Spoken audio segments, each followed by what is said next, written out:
Welcome to the Clean Power Hour Live. I'm Tim Montague, your host. Today is May 25th, 2023, and we're coming to you live from NOLA. I've been at ACP the last couple of days.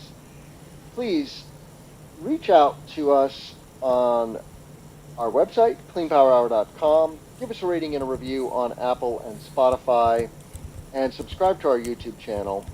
The Clean Power Hour is brought to you by Chint Power Systems, CPS America, makers of North America's #1 three-phase string inverter, with over 6 gigawatts shipped in the U.S.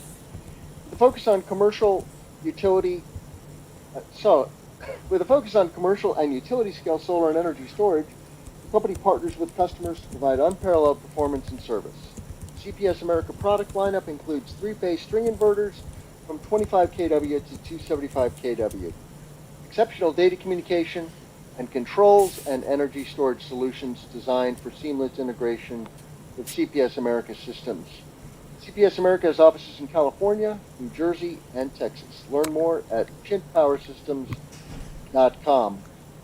With that, I want to welcome my co-host and the commercial solar guy to the show. Welcome, John. Hey Tim, how are you? I saw your cool pictures from New Orleans. I hope that means you're drinking beers, listening to jazz music, and taking pictures with wind distribution companies because there was a giant crane that was much larger than you were, and I thought that was kind of a neat picture. Yeah, and I ended up going up in that lift. They call it a lift, not a crane, but I'm Oh, going to show a photo from 230 feet in the air. nice. They had the baby crane. They had the baby lift there. The big one goes 330 feet in the air. But Wow. they were giving rides on the 230-foot version of that. So we have that to look forward to. But we have a special guest today. He's a repeat guest on the show, Tristan Erion-Lorico of PV Evolution Laboratories. Welcome to the show, Tristan. Hey, thanks for having me. I was just thinking about those lifts and thought, oh, maybe I'm in solar because I'm afraid of heights and it's always installed close to the ground. I do not want to. I guess I've been up on some commercial rooftops with solar on them, but certainly not that high. And anyway, happy to be here, sitting comfortably on the ground. Yeah, the lift is not for the faint of heart. It was not as scary as I thought, but I knew that I'm not really afraid of heights. So if you know you're afraid of heights, you don't go up on the lift. That would be a terrifying experience. Um, but I survived, and I had a wonderful lift operator named Phoenix, who you'll see a photo of here in a little bit when I show some photos of the show. But why are we here with Tristan, John? We're here with Tristan because solar panels break and they're worth billions of dollars. And if Tristan didn't break them professionally or test them, stress test them, he doesn't break panels, he stress tests them. The rest of us would be buying crappy panels that we wouldn't know what was going on. And so I've actually covered Tristan's documents for several years at PV Magazine, and it's always cool just to see how we test, how we accelerate test things, and what we do to solar panels to verify that they're quality. So Tristan, when a simple-minded person like myself says you break solar panels, you once you corrected our wording when I wrote an article, and you said, no, we don't break panels. And then you gave a proper answer for the formal people. So how would you describe what you do in solar panels? Yeah, so we test them through extended reliability and performance testing that goes beyond certification. So certification sets the minimum bar for participating in the industry, but it doesn't tell you as the commercial solar guy or you, Tim, or others, is this worth putting on your roof or putting in the field for 25 or 30 years? That's the question that we're trying to answer at PVEL. And some of the modules fail during that testing. A lot of our testing on the positive side is just to confirm the manufacturer's claims. And we do have a lot of projects that they do quite well across all of our tests. And they say on their data sheets and in their marketing materials that this is a very reliable module. And we say, yes, we agree. We've done the testing and it is. But in other cases, we see that there could be some room for improvement. And Very good answer. Very political response there, Tristan. We like it. But I guess, a few years ago, we weren't doing as much hail testing as we are now. And, now we seriously do break modules. Before we would cause, in some tests, higher degradation than what you typically want to see. But it wasn't a broken module. Now we have seriously broken modules from hail testing. So I suppose I would be less inclined to correct your wording this year than in previous years. Nice. I've always had a question about 1,000 hour accelerated testing. Now, this might or might not be within your window, but if a module passes a 1,000 hour accelerated testing, which is where extra pain is being added onto it during a shorter window, like 40 some days worth, is that supposed to simulate what would happen over 25 years? So if something lasts through that 1,000 hours of accelerated, hypothetically, it should last 25 years? Is that something you can answer? Yeah, I don't know if you'll be happy with my answer, but it's something I can answer. So that's the certification test, is 1,000 hours of damp heat test. And its damp heat is at 85 degrees Celsius and 85% relative humidity. So it's not like, 1,000 hours at normal conditions. Mm-hmm. You can't point to a place on Earth that is 85 degrees Celsius and 85% relative humidity. So we are stressing the module layers. We're looking for signs of corrosion and delamination and other, degradation mechanisms that cause power loss. The certification test is 1,000 hours. We double it to 2,000 hours. And we think that provides more of an indication of the lifetime performance. But if you're installing modules in a temperate environment, that 1,000 hours might equal dozens, if not hundreds of hours in the field, hundreds of years in the field. It really depends on what are the failure mechanisms. Years ago, there was a trend to go to 3,000 hours or 4,000 hours for that test. And what was happening is the failure modes from the tests were not being mimicked to what was happening in the field. So then manufacturers started designing their products to pass a test, rather designing their products to perform well in the field. And it seemed like, 2,000 hours was kind of the sweet spot for extended testing where the failure modes we see in that test mimic what's in the field, as opposed to, you're just passing a test for the sake of passing a test. We want to have the testing be, as representative for module lifetimes. But particularly for that test, it's really hard to compare how many hours in the chamber versus years in the field. It's not a direct line like it would be in some of our the other testing that we do. By the way, for those of us who aren't so apt at knowing what 85 degrees Celsius is, that's 185 degrees Fahrenheit, which is probably hotter than the hottest commercial roof I've ever been on. It's also hotter than the highest temperature ever recorded naturally on the Earth's surface of about 130 degrees Fahrenheit in Death Valley. So your testing is hotter than Earth, essentially, which is kind of cool. Yeah. Neat, very neat. All right. I'm curious, I'm curious, Tristan. PVEL has been doing this module reliability scorecard for many years now, and do you see any big trends that you can point to in terms of overall quality and reliability? Yeah, so as you pointed out, this 2023 edition of the scorecard that just got released, while we're recording it, it got released this week on May 23rd. I should plug it's at scorecard.pvel.com. And yeah, it's the 9th edition, and this year we showed for each of the tests box plots showing what has been the performance over the past years. Previously in scorecards we showed here's the performance from this year versus the performance from all of historical. But now we separated historical into the various years. And yeah, I think you can see. Oh, here's the scorecard now. Like for let's jump. For example, if you go to tests, the test drop down and go to thermal cycling, you're going to see some of the interactivity here. And for those listening on audio, I'll just describe this scorecard is the most beautiful document you've ever seen.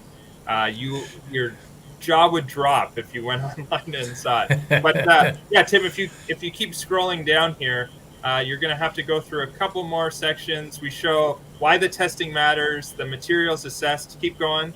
We've got some key takeaways.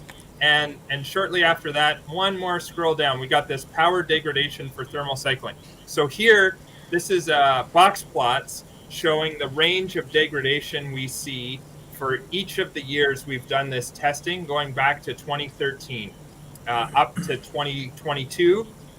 Because of course, modules we received in 2023, they haven't made it through this 6 months worth of testing yet.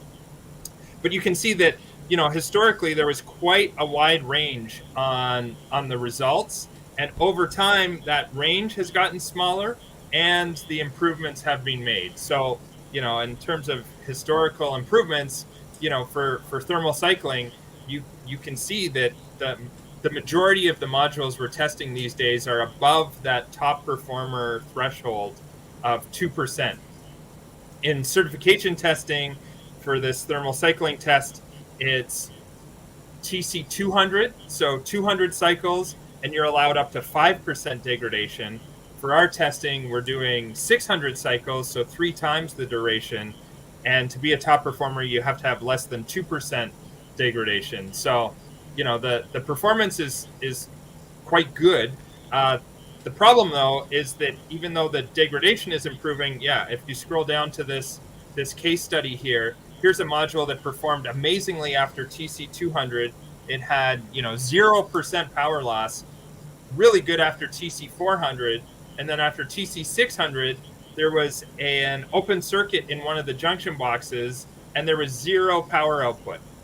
So, right now we're seeing with thermal cycling that it's more a test on catastrophic failures of the module than power loss. I think with multi-bus bar, with half-cut cells, with new soldering equipment, the traditional thermal cycling soldering issues have more or less gone away.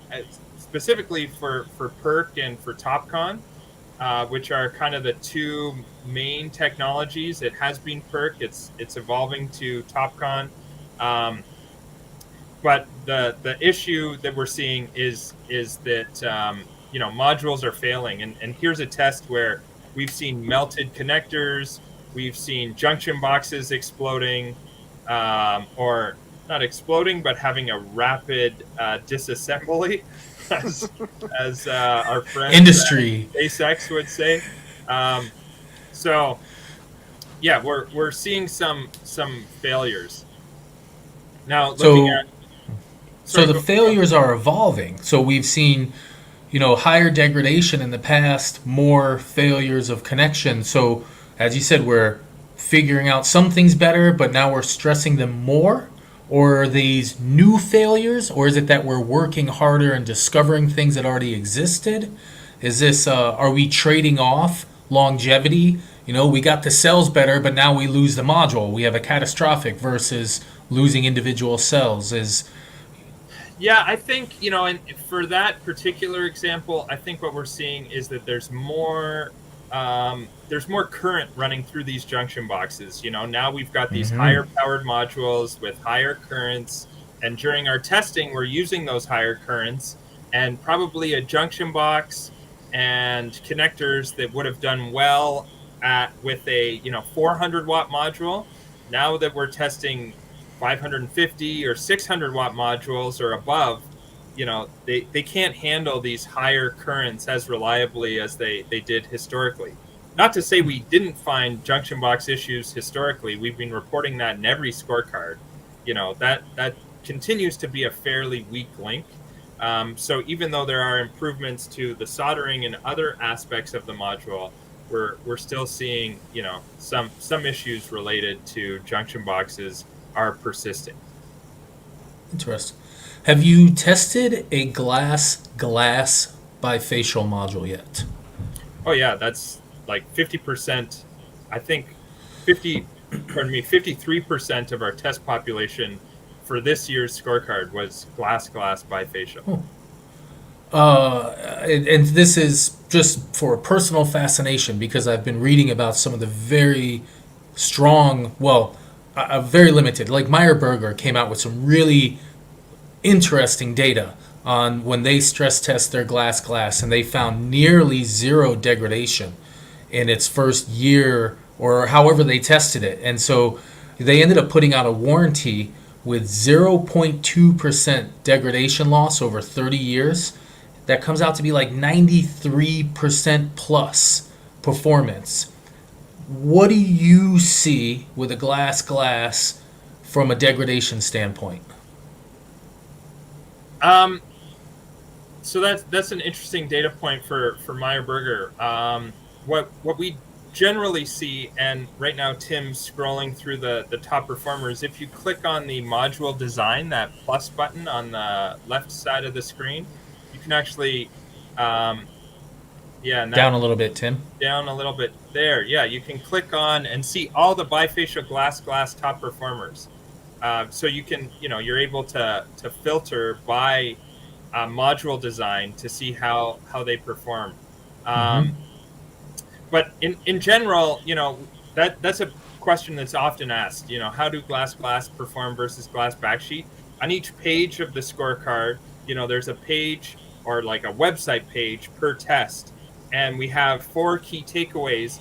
One of those key takeaways for each of the tests is related to glass versus glass backsheet, because that is such a hot topic. You're not, the first one to ask me about that, John. And I think what we can report, and what we do report, is that generally there is lower amounts of degradation for glass modules than glass backsheet on most of the tests we do. So on thermal cycling and on damp heat and on PID, those are 3 of the key tests. We see that there's lower power loss of glass. So that would probably justify having maybe longer warranties or lower degradation rates in the warranty. I think if you ask anyone for technical justification on why their glass warranties are longer, I think they'd be hard pressed to provide something extremely convincing. A lot of the times the warranties have more to do with commercial aspects than they do with technical aspects. The results on each of the tests are better, but does that really mean a module is going to only degrade by 0.2% per year? Hard to say when you put it outdoors. And I will note too that even though the results are generally better for the 3 tests I mentioned, thermal cycling, damp heat, PID, we do see higher amounts of module breakage during hail testing for glass modules, as well as in our mechanical load testing. Glass backsheet modules seem to be more mechanically durable than glass. It's nuanced, So of wait course. a second. You said there were more problems with hail with glass? Yeah. The glass modules use, at least the ones we're testing, use 2 layers of 2.0 millimeter glass. 2.0 millimeter, then the encapsulant, the cells, encapsulant, another 2.0 millimeter. Whereas glass backsheet use 3.2 millimeter glass on the front, and then a backsheet on the rear. And the thing with that is that you can fully temper 3.2 millimeter glass. You can fully temper about down to 2.8 millimeter glass. Once you get lower than that, there's not enough surface area, or not even surface area, but thickness of the glass to allow for fully tempering. So 2.0 millimeter glass would be considered semi-tempered or heat strengthened. You're not going to be able to fully temper that. So, that's a trade-off. And with high impact energies, that glass will break more than the 3.2 millimeter glass. Interesting. and Yeah. you still have more glass, 4 millimeters worth versus a 3.2. So it's still a heavier product with a little more complexity deploying it. So that's I'm a big fanboy of glass because it's the new shiny whiz bang thing. And I see some occasional, and I saw the Meyer Burger warranty, so I'm like, oh, Yeah. this is the future. But as you show us often, it's a little more complex when you delve into the details of each of these technologies. Yeah, I think it depends on where you're going to install those modules. You know, if it's in a hail region, you might want to go with glass backsheet. If it's in a high snow or very high wind loading, glass backsheet might also be the place what you want to choose. If neither of those things are concerns, then glass is probably better because it will have lower degradation rates outside of extreme weather concerns. Cool, very cool. But So, also, what's your favorite type of module this year? I mean, we saw a lot of headlines saying TopCon might have some strange degradation challenges. I think with PID maybe, and so people were kind of worried about those testing. But looking at the combo of technologies that are out there right now, we have PERC, we have TopCon, and then we have HJT, which is PERC and TopCon variances, it seems. And you probably haven't even tested perovskite yet because it's not in the real world. It doesn't exist. It's still a sales pitch. But for what you're working with, which product, like, if you were building your house, what type of module would you go? And don't talk about a manufacturer because you're not allowed to do that. yeah, But yeah. what type of product? That's interesting. I think we are seeing some solid results from TopCon. I think from heterojunction, we also have some good results, but they're a little bit more mixed. In all of our testing, we kind of see, as we saw earlier in the on the thermal cycling graph, there's a wide range of results at the start. Where let's take TopCon for example. Some TopCon results are great. Others, from different manufacturers, there's room for improvement. And over time, those get better and better. And we start thinking like, wow, do people even need to do our testing? And then a new technology is introduced and we start the whole damn process again. That's what we've done with multi-bus bar cells. That's what we've done with PERC. That's what we're now doing with TopCon and HJT. And then once those are established, we'll probably look to doing it again with perovskites or whatever comes up next. I think probably TopCon is far enough in that learning curve that you can get very reliable TopCon modules and you get the boost in energy yield. So it seems like that's probably where to go if you select your manufacturers correctly using PVEL data to help select that. I think if you asked me that last year, I would have probably still said PERC. Now I'm a little bit more inclined to say TopCon. Heterojunction, I think there are some reliable heterojunction modules out there. We've certainly tested them, but I think they're earlier in that process. There's a wider range because it's a newer technology when it comes to the cell manufacturing process and the module manufacturing process. You can't kind of take what you learned from PERC and you can fairly easily apply that to TopCon. It's more of a jump to apply that to heterojunction. But again, we have seen some great heterojunction results. I think kind of all of the above. I also don't know, how much of a premium manufacturers are charging for TopCon and heterojunction versus like their PERC workhorse. So that would obviously be part of the decision too. If they all cost the same, then probably heterojunction if it's gone through PQP testing successfully, because that's going to be the highest energy yield. Their temperature coefficients are fantastic. The bifaciality of heterojunction is higher than TopCon, which was higher than PERC. But as an example, we tested one glass bifacial heterojunction module this year, and it was off the charts for its energy yield for our pan performance testing. Off the charts as in up? Yeah, off the charts as in up. Like it was. Which it was, module was it? Well, I won't tell anybody. Which module was it? You'll have to go through the scorecard. It won't take. All right. It won't take much to figure it out. You can choose heterojunction, pan, top performer, and see which one. But yeah, those performance gains are significant, and if it's made well, it's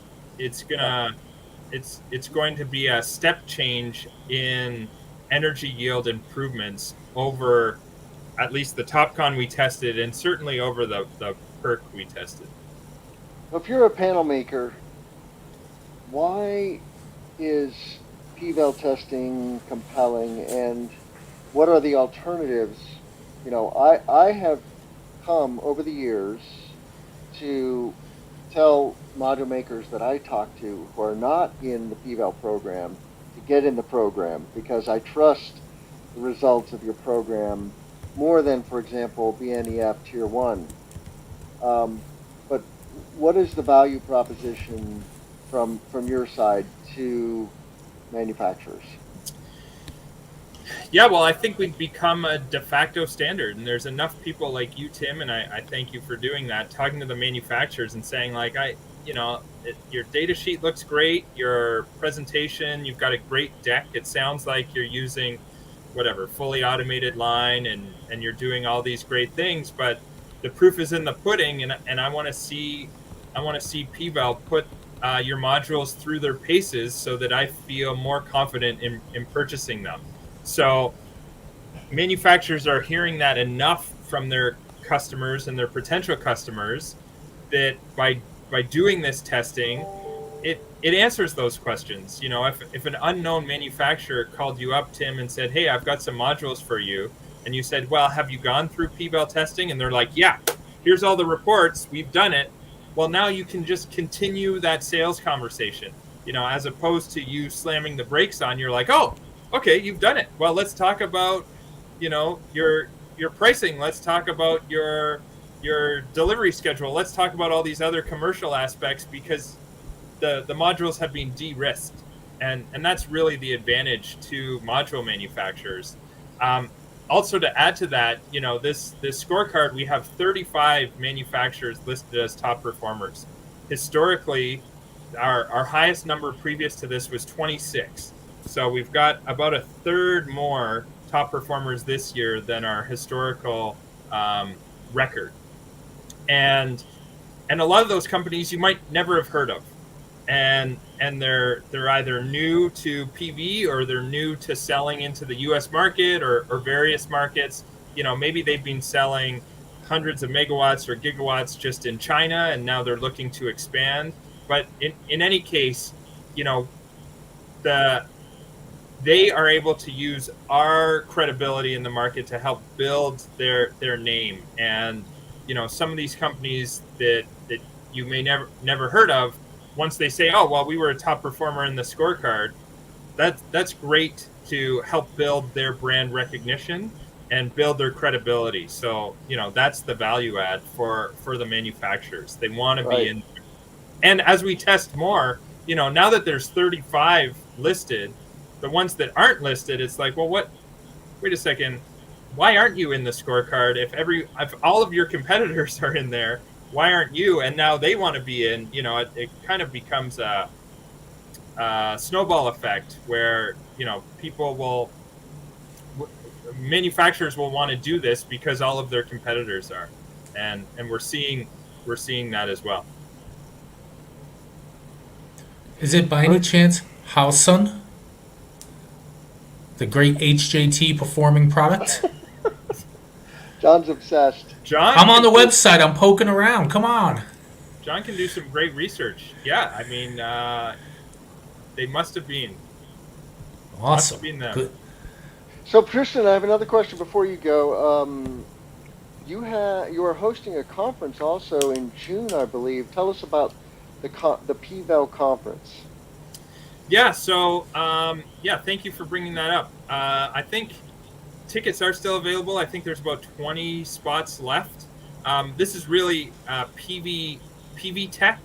The conference is called PV Module Tech.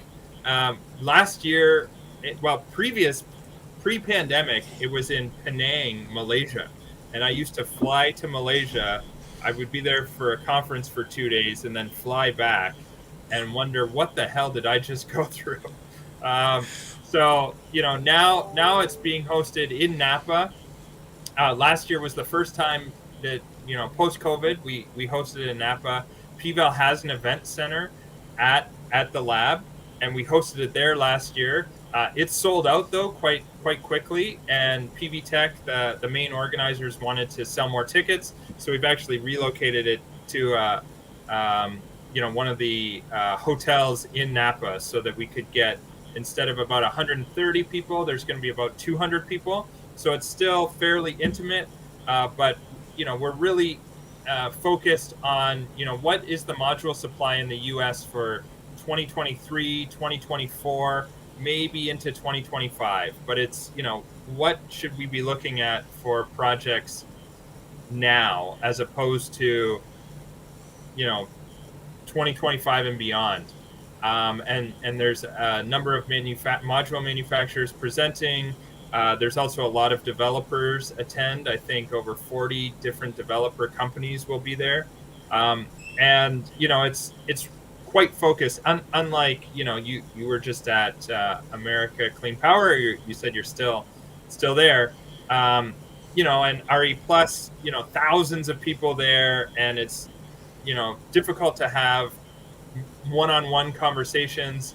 This event is more focused on modules into the U.S., quality, reliability, who are the suppliers you should be considering, and as you're showing here, there's quite a wide range of presenters, and we're looking forward to hosting it.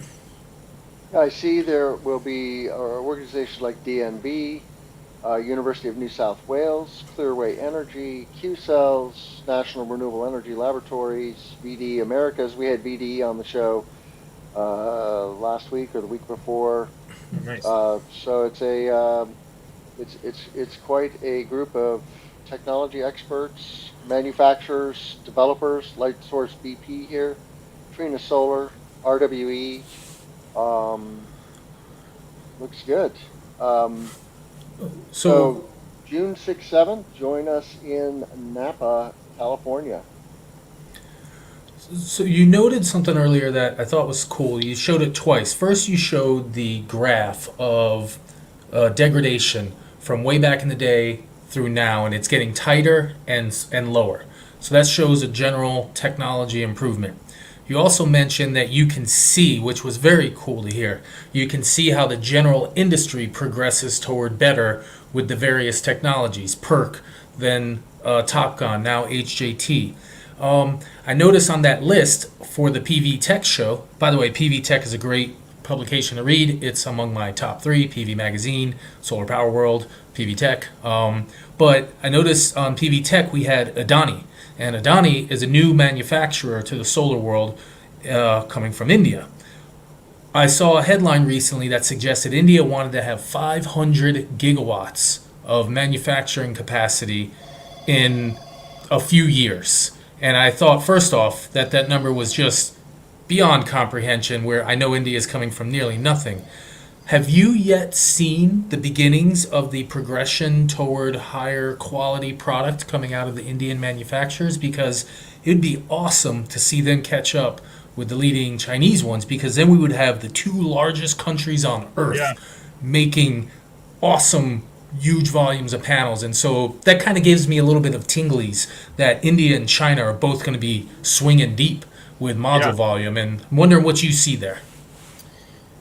Yeah, well, we've got a long history of testing Adani modules. They've been in our scorecard. This is the 6th year of them being in the scorecard. Vikram's another one who's been in the scorecard for quite some time. and Wari, this is their second year in the scorecard. And then we have two manufacturers with the first year in the scorecard from India, MV and Premier. So we've gone from, historically it was just Vikram and Adani. Then we added Wari last year, and now we've got two more. There's a couple other manufacturers from India that are, starting to do testing at PVEL. And it's definitely becoming a module manufacturing powerhouse in India. I think too, if you look, if you were to compare how many tests those manufacturers were top performers in over the years, that's improved too. Maybe historically they were a top performer in one or two tests. Now we're seeing that for some of them, they're a top performer in all of the tests, or as many that were ready for by the time we published. They were a top performer in every test that we had results for by the time we released the scorecard. So yeah, I think the quality is world class. It's is the same as what we would see from maybe more established names that have been that you would refer to from China. At the same time, I don't think anyone gets a free pass. We do see ranges of results from different regions and different manufacturers. But, generally speaking, I don't think there's a lot of ground for them to make up for in terms of quality. Now, that said, 500 megawatts is 500 gigawatts is a mind-boggling amount of modules. Yeah. And some of these manufacturers are going from 300 megawatts a couple of years ago to announcing 10 gigawatt plants, and that's a lot. That's a lot of modules. That's a lot of quality control. That's a lot of opportunity for failures. I don't have the numbers in front of me, but something like a 10 gigawatt manufacturer is making like 100,000 modules a week or something like that. Wow. It's an incredible amount of product. And even if you're world class, in manufacturing at 6 Sigma, that means, you're only going to produce, I think, 0.03% defects. Or maybe it's 0.3 defects. I'm going way back and kind of out of my league. Don't have it in front of me. But in any case, to be world class, your number of defects is quite small. But if you're making 100,000 modules a week, that's still a lot of defects per year. So, I think that's going to be the next struggle, is just the sheer amount of volume. And Tim, you mentioned the Bloomberg list.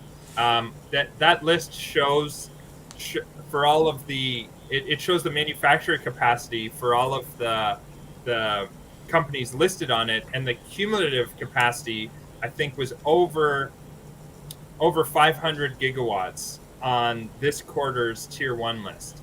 So we're fastly approaching the terawatt age for module manufacturing. And I talked to a module manufacturer who was talking to one of the big developers in the US, and that developer gave them a test order and said, we just want to, you're new to the scene, we just want to try you out, so we're giving you a test order of 300 megawatts. That's awesome. The volumes are astounding now. And the problem is hey, we're gonna I also hear from manufacturers that say, well, we're not ready to test our TopCon. We've reached mass production of it, but we're not ready to test it. Once we've shipped 10 gigawatts of it, then the product will have stabilized and we'll be ready to do PVEL testing on it. And historically that might have been once it we're at 10 megawatts, we're ready to ship it, it's stabilized. But to go to 10 gigawatts is when we're ready to do third-party testing. It's just who's receiving those modules while they wait for it to stabilize. 10 gigawatts was global capacity in the year 2012 or something like that, 2010. Yeah. So that's interesting to hear. That's really Yeah. The Yeah, I volume noticed. I is noticed that incredible. Jinko made an announcement on yesterday, that they're expanding their production in China in blocks of 14 gigawatts. in Um, blocks. in blocks. Yeah, I wonder if and that's a logical chunk of polysilicon wafer. They figured out how many factories and how many trucks and how many this, and they're like, oh, chunk, 14 Yeah, gigawatts. Wow, what a concept. yeah, I'm sure. And even Longi with Invenergy announced their plant in Ohio at 5 gigawatts because I'm sure they thought like anything less than that, what are we doing? Like that's baby stuff compared to overseas where they say, okay, we're going to do a new plant, and as you said, 14 gigawatts, boom. Or you know Tongwei, for example, they were producing 7 gigawatts last year. By the end of the year they want to be at 80 gigawatts. yeah, that was another story I saw. And it's Going from 7 to 80. That is yeah, insane. I've had calls with one Chinese company that wants to do more exporting outside of China. I hadn't heard of them before, and so it was an introductory call. Hey, what markets are you selling into? What's your capacity? And they said, oh, we've got 20 gigawatts of cells and 40 gigawatts of modules was their capacity. And I had never heard of them. And like my role is to find these manufacturers and sign up for our testing. Yeah. And I'd never heard of them. What are you doing, Tristan? You're at the cottage too much Oh, relaxing. yeah, clearly. So Well, anyway, hey, we, I got we it. need to move on, Tristan. So we're going to let you go. I really appreciate you coming on the show, and hopefully we'll see you in a couple of weeks in California. Yeah, I can share. We do have a 20% discount code for that conference, so I'll shoot you that email, Tim, and maybe in the show notes or whatever you can Okay. allow listeners to Yep. access that. And again, I'll plug the scorecard too and send you that URL if you can post that as well. Yeah, For sure. we'd Yeah. love to have people checking this out. And Cool. thanks for your time. Really appreciate speaking to the two of you as always. All right. Thank Thanks, you so much, Tristan. Tristan. Take care. Always That's a cool. pleasure. You can tell how cool of the conversation is because he managed Tristan to get to 12:45, and usually you cut people off hard at 12:30. And We didn't get the hook until 12:45. It's yeah, true. good show, good show, good talks. I like it. And our listeners should know that PVEL also does reliability scorecards on storage and inverters. They don't yet do one on racking, which I think is probably not far in the future, because trackers are a technology that has a reliability factor. So we look forward to that. They And do other work as well. As commercial solar guy, and we haven't used their services yet, but we solicited it. They will do project analyses to help you project better what your generation numbers will be. So they'll do a PV cyst, but a better one, which is done by a third party that a banker will accept. And so they offer other services. PVEL at one point was part of DNV and they right. separated out and came up with their own show now. And they're just a bunch of smart people. And I've been talking to them and interviewing them for a while as a PV magazine. So if you need all kinds of data related stuff, and if they can't do it, they'll connect you with like DNVGL or DNV. They're no longer GL, and help you just know stuff in a more scientific manner than prior. So, all right, Yeah. Tim, it's 46. We got like 13 minutes to hang out with people. What are we Well, talking about? I want to give some highlights from ACP. Hmm. Um, my number one favorite technology that I got to see, and I didn't get to talk to the CEO, unfortunately. His name is Tim Lichty, but we'll be bringing Tim on the show, and it's a company called Swap Robotics. Hmm. See if I can get this on screen. They make a robotic tractor for vegetation management, on large-scale solar farms. And we've had renewable robotics on the show, so robots are not new to our listeners per se, but this technology is different in that it it makes they have an electric tractor, right, that uses swappable batteries, and and thereby you can run an electric tractor 24/7. So you see that on screen, John. Mm-hmm. They also make a snow plowing tractor, apparently, um, which I don't know if that's so important for solar farms, but obviously there's multi-purpose. Um, so anyway, shout out to Swap Robotics.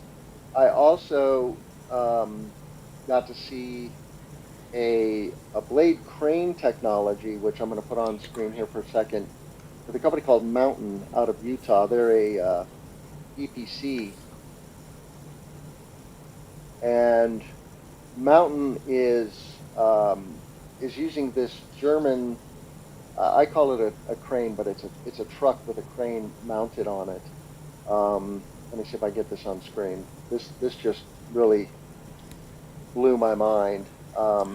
Now, this show in general, historically, it's been a wind conference, and it's That's now right. adding other.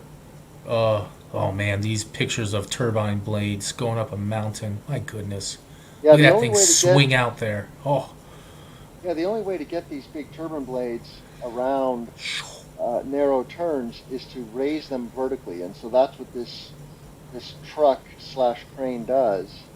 And so they had a demo of one of these cranes at the show, which was just amazing. how Um, does the? I mean, we know how it does it. Some person who's good at physics, but the weight of that unit as it sticks out straight, they've figured out, I wonder if it's just oh my gosh, are you serious? You're moving this blade through that thing on a mountain? Jeez. How do they figure out the math? I don't know, whatever. I'm very impressed with whoever did the math and figured out the weight of the truck so that you could have this 100-meter long blade sticking out at weird angles relative to the truck, and just there must be a chunk of metal in there just extra straight up for the physics so that the blade doesn't tip the unit over or something crazy like that, because that looks pretty isn't cool. that pretty simple physics, John? Yeah, whatever. I did okay in statics. I mean, I know it's simple physics. Leave me alone, Tim. I'm a political science major. Engineers. I work with engineers. When they set up the problem, I can help solve it. I can't set up the word problem. So, you know, that's cool. Really cool. That's It's neat. all good. It's all good. What about pictures? You said you were going to show pictures of you in the sky, really high, being lifted up by Phoenix or. That's right. I got lifted by Phoenix uh, to the sky. I went 230 feet into the air on a lift. They don't call this a crane. Um, so there's the lift, fully extended. Wow. A company called Blade Platforms, and they're using this primarily for wind turbine blade maintenance. And this is the baby one, only 80 meters tall. And there's Phoenix, and there's me at the top of at fully extended. There's New Orleans in the background, and there's the convention center where the show was. And there's that blade crane down there with the mountain logo on it. So you get a little sense of how high I am up in the air there. So anyway, that was a fun ride and a nice view of the Mississippi there. Wow, that's pretty neat. So let's segue. I could talk all day about ACP. Got to see some cool solar technology. I got to visit Earthos. Ooh, We'll finally be bringing Earthos onto the show as a cool. flat racking company. If you can call it racking, they don't actually use racking. They use cables to hold the solar to the ground. I got to visit with Energy Vault. Was pivoted away from the vertical towers But That's you, Tim. You're braver than that Facebook user getting up there. yeah, it really just has to do with tolerance of height. If you're not afraid of heights, then going up in that crane really wasn't that scary. Um, So but Earthos and their cables. Earthos and their cables. Earthos and Energy Vault. Energy Vault. Energy Vault has pivoted to a three-dimensional gravity structure. I don't know what they call it, but it's like a warehouse, instead of just a tall, skinny tower. And they're doing hydrogen and lithium-ion, and then consulting. So look forward to having Energy Vault on the show at some point soon. So my thoughts. I hope this doesn't piss them off, but I'm wondering if they raised money with the gravity idea and they fully pivoted away from it and they're just using the cash they raised because they've come to realize that gravity might not work out. And I've seen a lot of calculations suggesting that the gravity solution isn't as real as we hope Well, it to it's be. real because they're actually building a facility in China, and they'll soon be building a facility in California. I'll put the Chinese building on.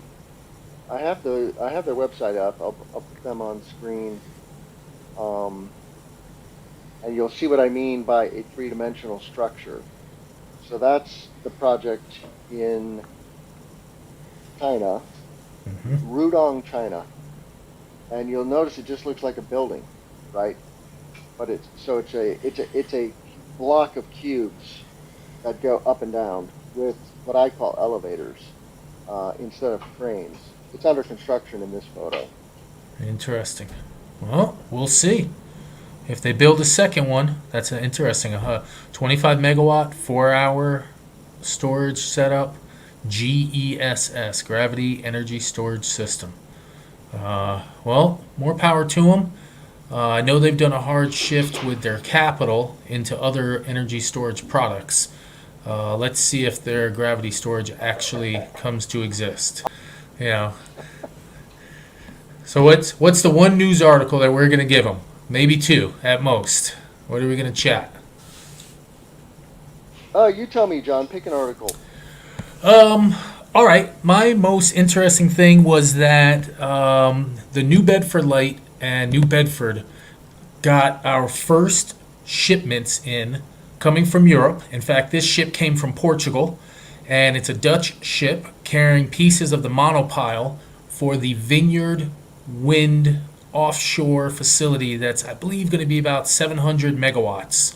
And if we share those couple of images that are from the article, third one down in the document, we can see a pretty big boat. And I actually went down to the site yesterday after work, and I took some pictures. I went up near the fence, and so this is the first ship with a heavy load carrier, is the definition of it, and it's just starting to carry turbine parts. And what's cool is that they're made in Portugal, and New Bedford, because of its whaling history, has a strong Portuguese presence. So I don't know. I just think that's neat that Portuguese folk are sending wind gear to their brethren of New Bedford. It's a cool trip across the ocean, and I don't know. Now New Bedford, Massachusetts is going to become a wind something or other terminal to help build things out. And we got a lot of wind turbines that are going to get built off the coast of Massachusetts and Rhode Island as well. But there's going to be like 5+ gigs of offshore wind for the state of Mass only in the long game. Could be in the 3 to 5 range. Well, it's definitely beyond 3.6 gigs. I think it's going to be closer to 5, maybe even more gigs of wind. And this is just the beginning of it happening. So it's pretty cool. I was on site. I was staring at it. I felt overwhelmed. It was beautiful. That was my excitement yesterday after work. You actually got to see the ship? Yeah. I took some pictures. I could share. My pictures aren't nearly as good as the ones in the articles or on their website, but Oh yeah, no worries. No worries. That's yeah, cool. but you can see the ship. There's a big open parking lot sort of structure they made, which has chunks of metal attached to the ground. It's probably for storing the gear when it, because of the Jones Act, you have to bring the stuff to the United States from Europe. You have to unload it off of the European flagged ship, and then you load it onto an American flagged ship, an American manufactured ship, and then it can be deployed to the site, because we wanted to protect American business somewhere back in the 1910s, 12s type of thing. It's probably for like whiskey or some crap that we made the law, but it still exists. So yeah, it's just neat. It's neat to see all that set up, and it's happening now, which is the coolest part. Yep. So. Yes, indeed. Well, let's wrap up the show, John. Yep. Please check out all of our content at cleanpowerhour.com. Give us a rating and review on Apple and Spotify, and subscribe to our YouTube channel. You can find the link at cleanpowerhour.com. How can our listeners find you, John? CommercialSolarGuy.com is place number one. We've got a nice contact us page, and we're making our website a little prettier slowly. And then secondly, you can find me on Twitter. My username is SolarInMass, and I tweet about all kinds of stuff. And then lastly, on LinkedIn, Commercial Solar Guy or John Fitzgerald Weaver under my own profile. And Tim, if people are looking for commercial solar consulting, land development, or commercial sales training, how should they get in touch with you? Well, cleanpowerhour.com is the home for all things Tim Montague, or reach out to me on LinkedIn. I love connecting with listeners and customers on LinkedIn. Tim Montague. There's my name right there on my lower third. So with that, I will say, let's grow solar and storage. I'm Tim Montague. We will see you next week, John.